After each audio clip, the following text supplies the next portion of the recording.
ప్రభు నామానికే మహిమ కలుగును గాక. కూడి వచ్చి మీ అందరికీ కర్మల ఆత్మీయ సహవాస సంఘ విశ్వాసులందరికీ మన ప్రభువును ఆయన ప్రియ కుమారుడునైన యేసుక్రీస్తు వారి శ్రేష్టమైన నామలో శుభములు మరియు అందరికీ వందనాలండి. విలాప వాక్యములు 4వ అధ్యాయాన్ని మనం ధ్యానం చేసుకుంటున్నాం. విలాప వాక్యములు 4వ అధ్యాయం. ఈ 4వ అధ్యాయంలో యెరూషలేము పతనం తర్వాత వారికి ఎదురైనటువంటి భయంకరమైన పరిస్థితులు, వారు అనుభవించిన వేదన యిర్మీయా ఈ అధ్యాయంలో వివరిస్తూ వచ్చాడు. ఒకప్పుడు వైభవంగా ఉన్న నగరం ఇప్పుడు ఎంతటి దైన్య స్థితికి చేరుకుందో వివరిస్తూ విలపించాడు. ఇప్పటివరకు మనం 16 వచనాలు మనం ధ్యానం చేసుకున్నాం. ఈ అధ్యాయంలో ముఖ్యమైన అంశం ఏంటంటే శిథిలమైపోయిన యెరూషలేము, ప్రజలు నాశనం మనకు ఈ అధ్యాయంలో విపులంగా వివరించబడింది. 17వ వచనం నుంచి మనం చదివితే 20వ వచనం వరకు వ్యర్థమైన నిరీక్షణ,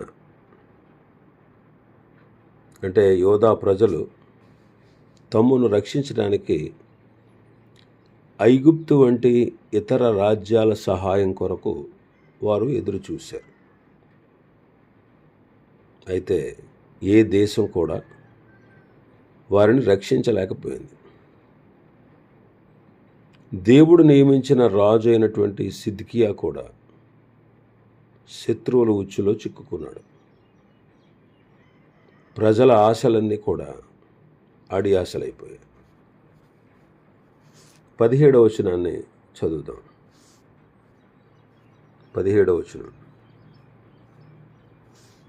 వ్యర్థ సహాయం కొరకు మేము కనిపెట్టుచుండగా మా కన్నులు క్షీణించుచున్నవి.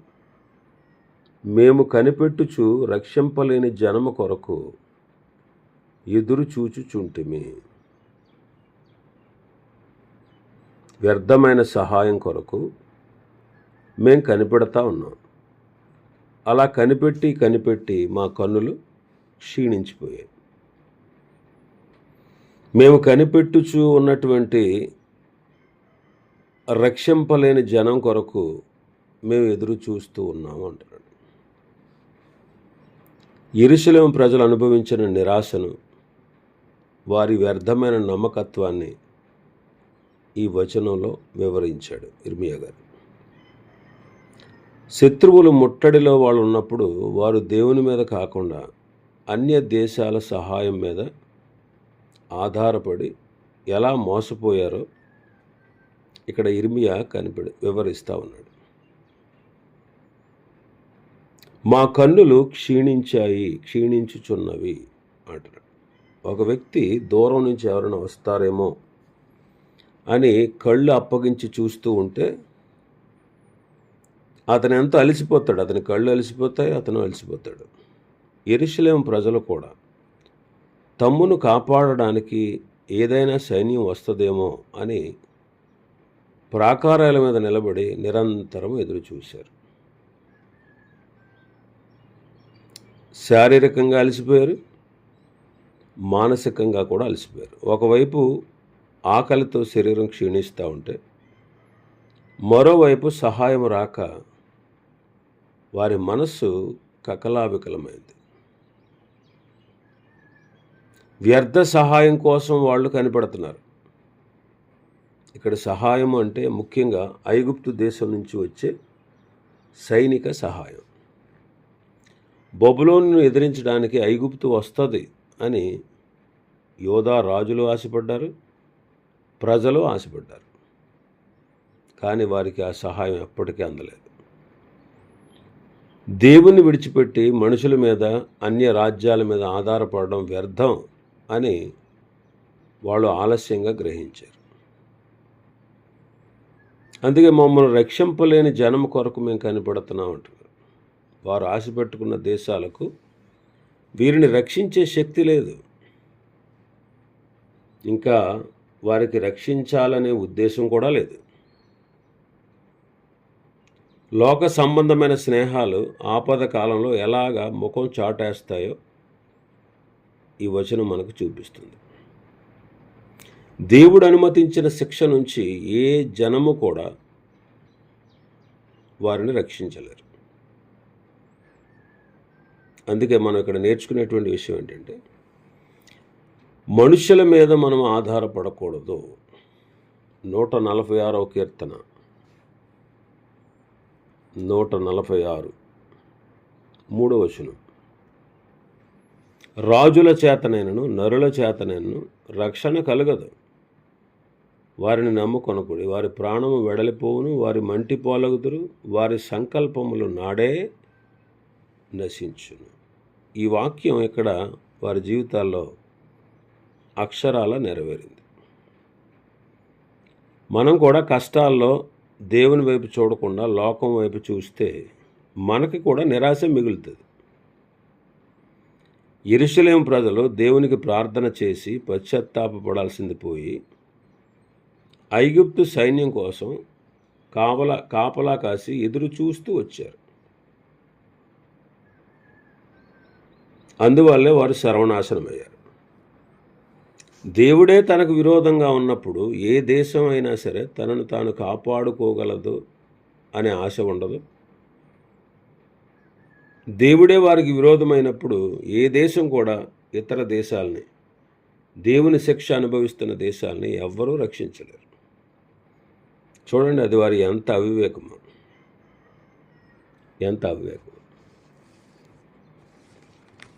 కాబట్టి దేవుని పిల్లలుగా మనం ఇక్కడ ఒక పాఠం నేర్చుకోవచ్చు. మనం ఎవరిని ఆశ్రయించాలి? అన్ని పరిస్థితుల్లో దేవుణ్ణే ఆశ్రయించాలి. పాపం మనల్ని ఎంతగా పతనం చేస్తుందో మనకు తెలుస్తుంది. కానీ మనం ఎవరిని ఆశ్రయించాలి? కష్టకాలంలో దేవుణ్ణి ఆశ్రయించాలి. వాక్యంలో మనం చదువుతాం 118వ కీర్తనలో, యెహోవాను ఆశ్రయించాలి మనం. కీర్తనకారుడు అంటాడు, సింహం పిల్లలు లేమిగలవే ఆకలిగా ఉంటాయి, యెహోవాను ఆశ్రయించే వారికి ఏ మేలు కొదువుడు. సింహం పిల్లలు ఆకలిగా ఉంటాయంట. సింహం అడవికి రాజు. అలాంటి సింహం పిల్లలే ఆకలితో ఉంటాయి కొన్నిసార్లు. కానీ యెహోవాను ఆశ్రయించే వారికి ఏ మేలు కొదువై ఉండదు. అందుకే అంటాడు, ఆకాశ పక్షులు చూడండి, అవి వెత్తవు, కోయవు, కొట్లలో కూర్చుకోవు, అయినా సరే పరలోకపు తండ్రి వాటిని పోషిస్తున్నాడు. మీరు వారికంటే బహుశ్రేష్ఠులు కాదా అంటాడు.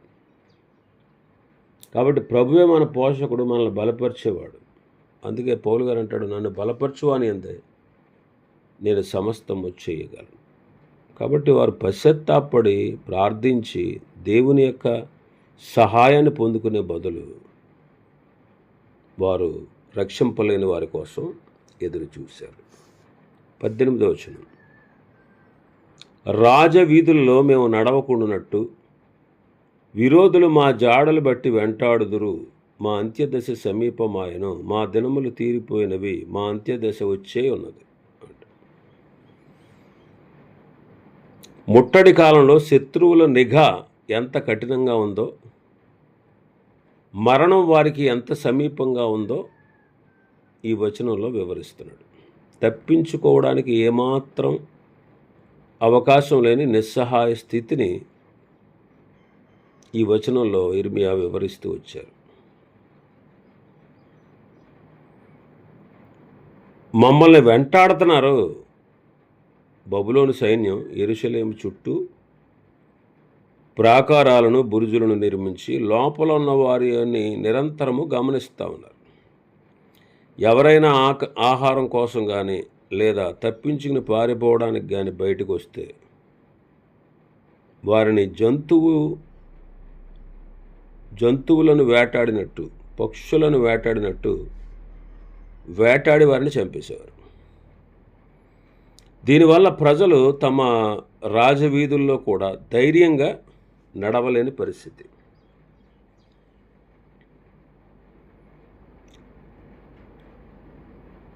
మా జాడలను బట్టి వారు వెంటాడుతున్నారు అంటున్నారు. శత్రువులు ప్రతి అడుగును కనిపెడుతున్నారు. ఎక్కడ ఏ చిన్న అవకాశం దొరికినా ఆ ముట్టడిని ఇంకా టైట్ చేస్తున్నారు.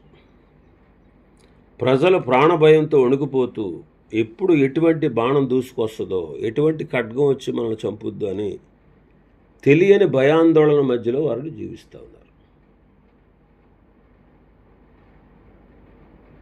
ఈనాడు మనం కూడా రాజవీధుల్లో ఉన్నాం, రాజమార్గంలో ఉన్నాం. క్రీస్తు అడుగు జాడలే మన రాజమార్గం. మనల్ని అడ్డగించే విరోధులు మన ఎదుట ఉన్నారు. శరీరము, లోకము,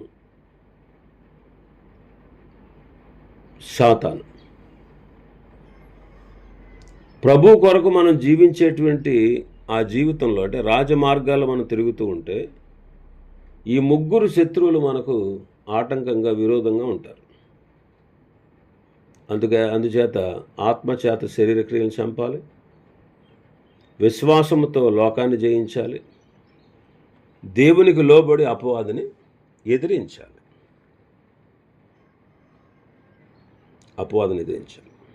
ఇంకా ఈ వచనంలో మనం చూస్తే, మా అంతము సమీపమాయను, మా దినములు తీరిపోయాను, మా అంతము వచ్చి ఉన్నది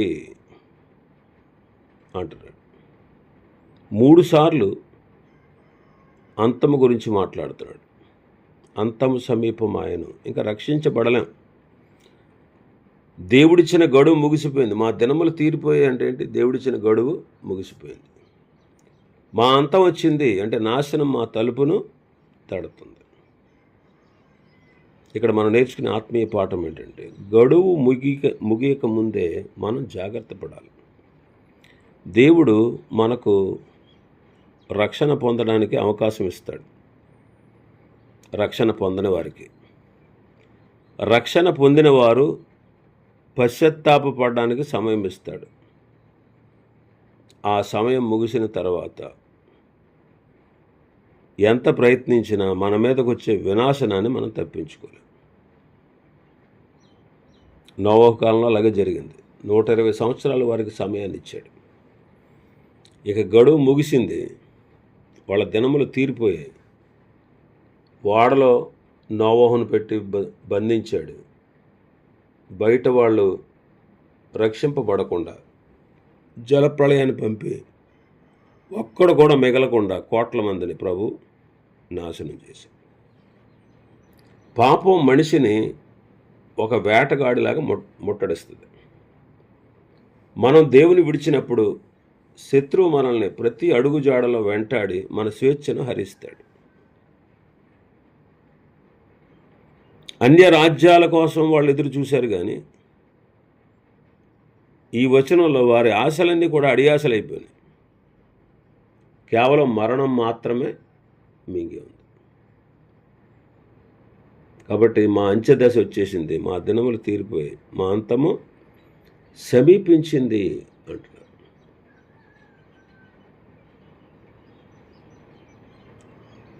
మన అంత్యం ఎలాంటిదో తెలుసా? జీవంతో కూడింది. పేతురు గారు అంటాడు కదా, జీవంతో కూడిన అక్షయమైన నిర్మలమైన వాడబారిన స్వాస్థ్యం అనుకుంది.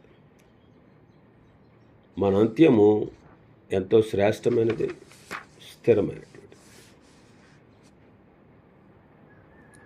ఇంకా తర్వాత 19వ వచనం చదివితే, మమ్మును తరుమువారు ఆకాశమున ఎగురు పక్షిరాజుల కన్నా ఒడిగలవారు, పర్వతముల మీద వారు మమ్మను తరుముదురు, అరణ్యమందు మా కొరకు పొంచియుందురు.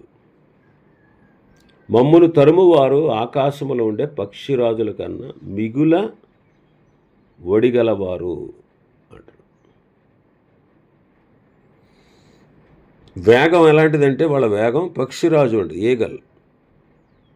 పక్షిరాజు తన ఎరను పట్టుకోవడానికి ఆకాశం నుండి అత్యంత వేగంగా దూసుకొస్తుంది. బబులోను సైన్యమైన కల్దీయులు కూడా అంతటి వేగంతో యోధా ప్రజల మీద పడ్డారు. తప్పించుకోలేని స్థితి అనమాట. పక్షిరాజు కన్ను పెడితే ఎలా తప్పించుకోవడం కష్టం, శత్రువుల్ని తప్పించుకోవడం కూడా అంతకంటే కష్టమని ఇక్కడ ఈ విషయం మనకు బయలుపడతా ఉంది. పర్వతాల మీద వాళ్ళు మమ్మల్ని తరిమారు, మా జాడలను బట్టి వెంటాడుతున్నారు, పర్వతాల మీద వారు మమ్మల్ని తరుముతున్నారు. యెరూషలేము చుట్టూ కొండలు, పర్వతాలు ఉన్నాయి. ప్రజలు ప్రాణాలు దక్కించుకోవడానికి ఆ కొండల్లోకి పారిపోయారు. సాధారణంగా కొండల్లో దాక్కోవడం సులభం అనుకుంటారు, కానీ శత్రువులు అక్కడికి కూడా వచ్చి వారిని వదలకుండా వెంటాడారు. ఎక్కడా కూడా వారికి సురక్షితమైన స్థానం లేదు. ఇంకా అరణ్యమందు మా కొరకు పొంచి ఉందురు అంటున్నాడు. ఒకవేళ ఎవరైనా కొండలు దాటి అడవుల్లోకి వెళ్ళిపోయినా అక్కడ శత్రు సైన్యాలు ముందే పొంచి ఉన్నాయి. అంటే వేటగాడు అడవిలో జంతువుల కోసం వలపల్లినట్లుగా ప్రజలు ఎటు వెళ్ళినా వారికి మరణమే ఎదురవుతుంది. ఈ వచనంలో ముఖ్యంగా యోధారాజు అనే సిద్కియా పారిపోవడానికి చేసిన ప్రయత్నం గుర్తు చేస్తుంది. రాజుల 2వ గ్రంథం 25వ అధ్యాయంలో ఉంటుందన్నమాట. ముట్టడి సమయంలో రాజు అతని సైనికులు రాత్రి వేళ నగరం నుండి పారిపోయి ఎరికో మైదానం వైపు వెళ్ళారు. కల్దీయులు సైన్యం వారిని వెంటాడి పట్టుకుని ఆ సిద్కియా రాజు కళ్ళను ఓడబెరికి బబులోనుకు తీసుకెళ్ళిపోయారు. ఒక విషయాన్ని మనం ఇక్కడ గ్రహించాలి, ఏంటంటే దేవుని తీర్పును మనం తప్పించుకోలేం. మనిషి భూమి మీద నుండి ఎక్కడికి పారిపోయినా దేవుడు నిర్ణయించిన తీర్పు అతను వెంటాడుతుంది. దేవుని కృప లేకపోతే పర్వతాలు కానీ అరణ్యాలు కానీ ఆశ్రయం ఇవ్వలేవు. నీతిమంతుడు సింహంలాగా ధైర్యంగా ఉంటాడు, కానీ పాపం చేసిన వాడు ప్రక్కన ఆకు కదిలిన ఆకు చప్పుడైనా భయపడి పారిపోతాడు. ఇక్కడ ప్రజలు శత్రువుల వేగానికి వణికిపోతున్నారు. లోక సంబంధమైనటువంటి ఏ శక్తి కూడా మనల్ని దైవిక ఉగ్రత నుంచి రక్షింపలేవు అనే విషయం ఈ వచనం హెచ్చరిస్తుంది.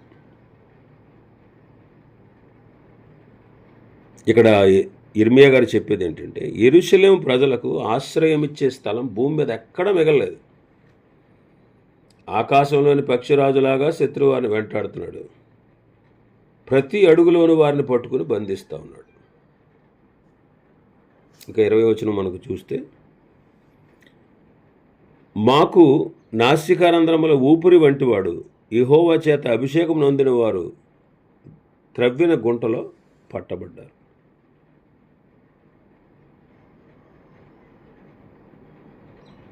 మా నాసికారంధ్రములకు ప్రాణము వంటివాడు అంటాడు. ఎవరు? రాజు.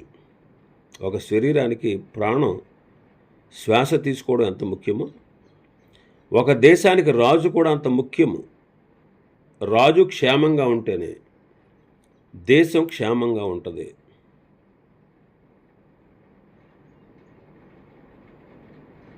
కానీ ఇక్కడ వారు రాజు మీద ఆధారపడ్డారు. నిజమైన ప్రాణదాత అయినటువంటి దేవుని వాళ్ళు మర్చిపోయారు. అందుకే వాళ్ళు ఏమన్నారు? యెహోవా చేత అభిషేకం నొందినవాడు అతడు కూడా వారు తవ్విన గుంటలో పట్టుబడ్డాడు. ఇక్కడ అభిషేకించబడిన వాడు ఎవరంటే యోధారాజు. దావీదు వంశస్థుడైన రాజును దేవుడు అభిషేకించాడని, అలాంటి అతనికి ఏమీ కాదని ప్రజలు గట్టిగా నమ్మారు. దేవుడు తన అభిషేక్తుడిని శత్రువుల చేతికి అప్పగించడని వారు భ్రమపడ్డారు. కానీ రాజు చేసిన పాపాల వల్ల దేవుడు అతన్ని శిక్షించాడు. వారు తవ్విన గుంటలో పడ్డాడంట. పారిపోవడానికి ప్రయత్నించినటువంటి సిద్కియా రాజును శత్రువులు బబులోను సైన్యం వెంటాడి పట్టుకున్నారు. ఒక జంతువును పట్టుకోవడానికి గుంట తవ్వినట్టుగా శత్రువులు రాజును ఉచ్చులో బిగించి బంధించారు. ఇది రాజుకు జరిగినటువంటి అత్యంత అవమానకరమైనటువంటి పతనం అన్నమాట.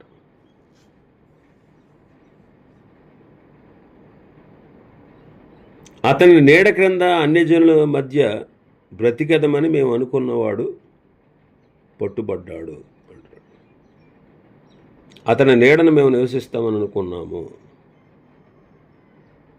అంటే రాజు తమను క్షేమంగా ఉంచుతాడు అని ప్రజలు ఆశపడ్డారు.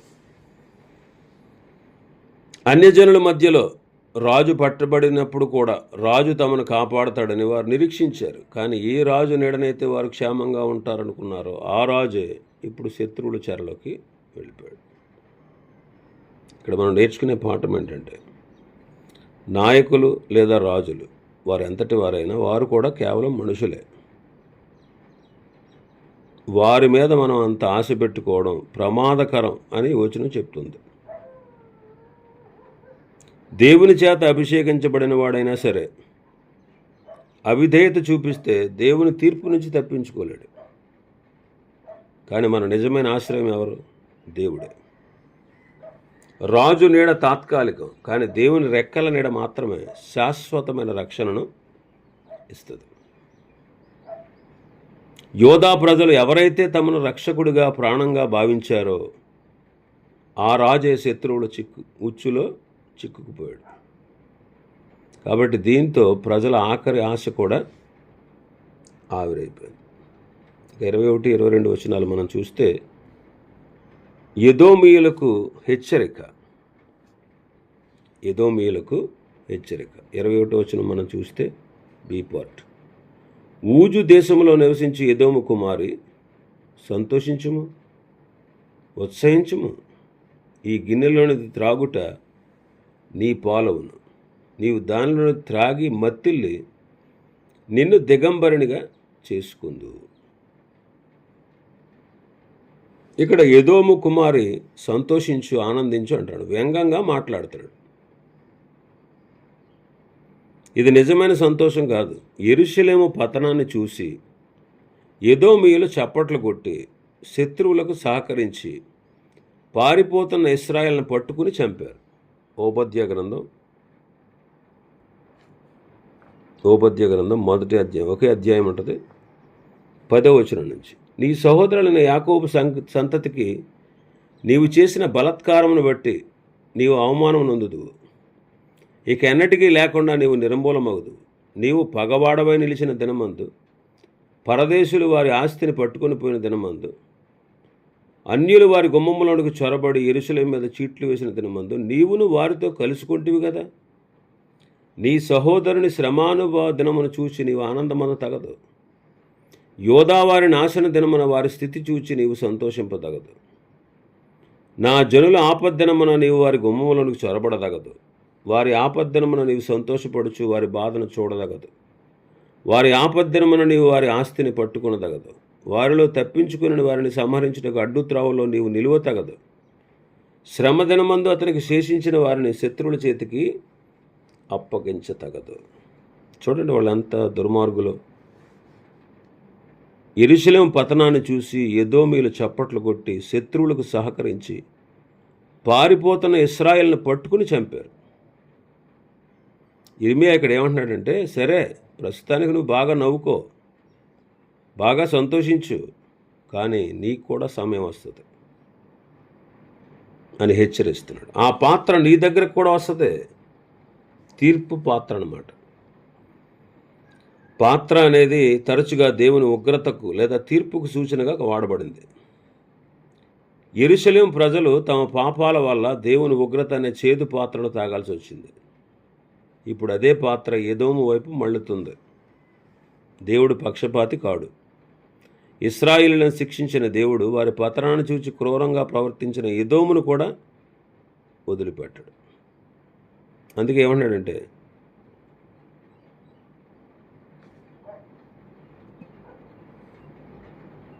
ఈ గిన్నెలోని త్రాగుట నీ పాలవును. నీవు దానిలోని త్రాగి మత్తిల్లి నేను దిగంబరిగా చేసుకుంటావు. మొత్తెక్కడం అంటే దేవుని తీర్పును భరించలేక మతి భ్రమించిన వాడులాగా, నియంత్రణ కోల్పోయిన వాడులాగా ఏదో మారిపోతాం. దిగంబరత్వం ఇది తీవ్రమైన అవమానానికి సూచన. ఒకప్పుడు గర్వంతో విర్రవీగిన దేశం ఇప్పుడు ప్రపంచం ముందు సిగ్గుపడేలాగా తన సర్వస్వాన్ని కోల్పోయి నిరాశ్రయురాలుగా మారుతుంది అని దీని అర్థం అనమాట. ఎదోమీయులు యాకోబు సోదరుడైన యాసావు వంశస్థులు. సహోదర దేశమైన యోధా కష్టాల్లో ఉన్నప్పుడు వారు సహాయం చేయాల్సింది పోయి బబులోను వారితో చేతులు కలిపారు. అందుకే దేవుడు ఓబద్యా ప్రవక్త ద్వారా మరియు ఇక్కడ ఇర్మియా ప్రవక్త ద్వారా ఎదోము యొక్క నాశనాన్ని ప్రకటించారు. మనం నేర్చుకునే ఆత్మీయ పాఠం ఏంటంటే, పరుల కష్టంలో నువ్వు సంతోషించొద్దు. ఇతరుల పతనాన్ని చూసి ఆనందించేవారు దేవుని ఉగ్రతకు గురవుతారు. అందుకే సామెతల గ్రంథకర్త ఏమన్నాడు, నీ శత్రువు పడిపోయినప్పుడు సంతోషించుకో. 24:17 మనం చూస్తాం. దేవుడు తన పిల్లలను క్రమశిక్షణలో పెట్టినప్పుడు శత్రువులు అతిశయించకూడదు. ఎందుకంటే దేవుని తీర్పు అందరికీ సమానంగా వర్తిస్తుంది. మనం ఇతరులకు చేసే అన్యాయం, మనం ఇతరుల పట్ల చూపే క్రూరత్వం ఏదో ఒక రోజు మన దగ్గరికి తిరిగి వస్తుంది.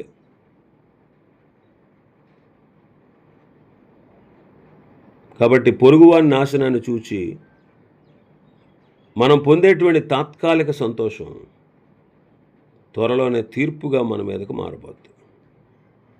కాబట్టి యెరూషలేము త్రాగిన అదే ఉగ్రత పాత్ర ఎదోము కూడా తాగి అవమానం పాలవక తప్పదు అని ప్రభువారిని హెచ్చరించాడు. ఇంకా 22వ వచనం మనం చూస్తే, సియోను కుమారి నీ దోష శిక్ష సమాప్తమాయను, ఇక మీదట ఆయన మరెన్నడూ నిన్ను చెరలోనికి కొనిపోడు.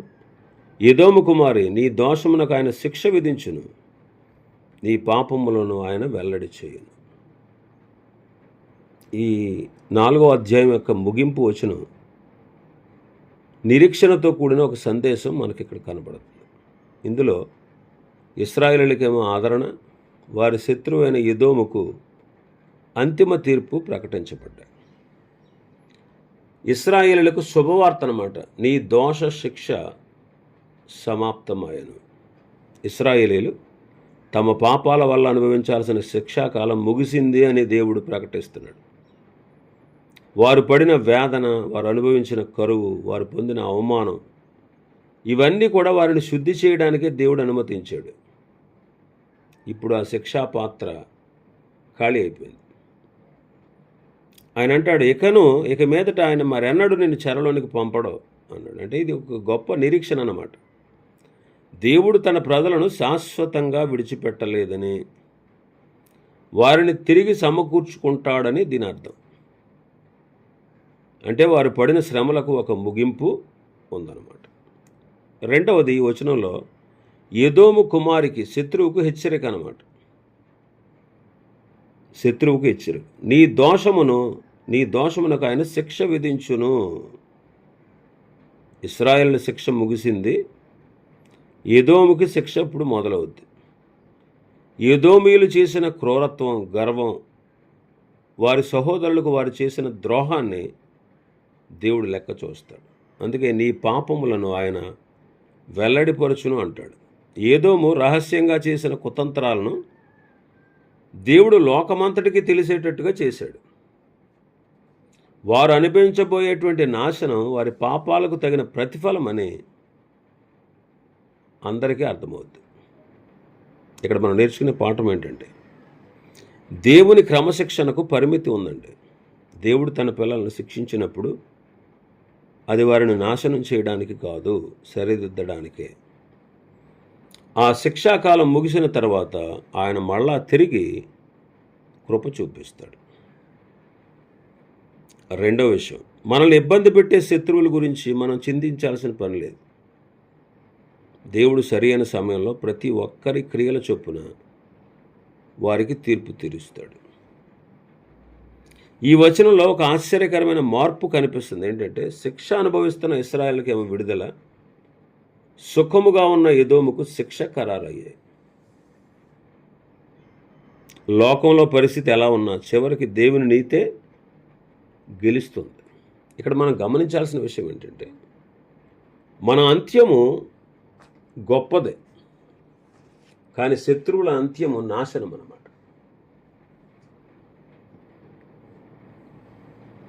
నిజమేనండి. మనం దేహ విమోచన కొరకు మూలుగుతున్నాం, మూలుగుతున్నాం. కాబట్టి మనకు జయం, లోకానికి అపజయం. ఇప్పుడు నమ్మిన మనం చేసినటువంటి అపరాధాలకు ప్రతిగా శిక్ష విధించి సరిచేస్తాడు, రక్షిస్తాడు. కానీ అసలు ఆయన నమ్మని వారి గతి ఏంటి? ఆయన ఎరుగుని వారి స్థితి ఏంటి? నమ్మిన మనకేమో జయము, నమ్మని వారికి అపజయం. ఇలాగా తన బిడ్డలైన వారికి విడుదల కలుగుతుంది. కాబట్టి అధ్యాయం అరే బంగారం లాంటి యెరూషలేము మసిలాగా అయిపోయిందే అని విషాదంతో మొదలై ఆకలి చావులు భయంకరమైనటువంటి స్థితిని చూసి చివరికి దేవుని న్యాయం నెరవేరుతుందనే నిరీక్షణతో ఈ అధ్యాయం ముగుస్తుంది. ఈ అధ్యాయం మనకు నేర్పించే విషయం ఏంటంటే పాపము ఎంతటి వినాశనాన్ని మనకు తెస్తుందో పశ్చాత్తాపము అంతటి విడుదలను కూడా ఇస్తుంది అని ఈ అధ్యాయం ప్రాముఖ్యంగా మనకు బోధిస్తూ ఉంది.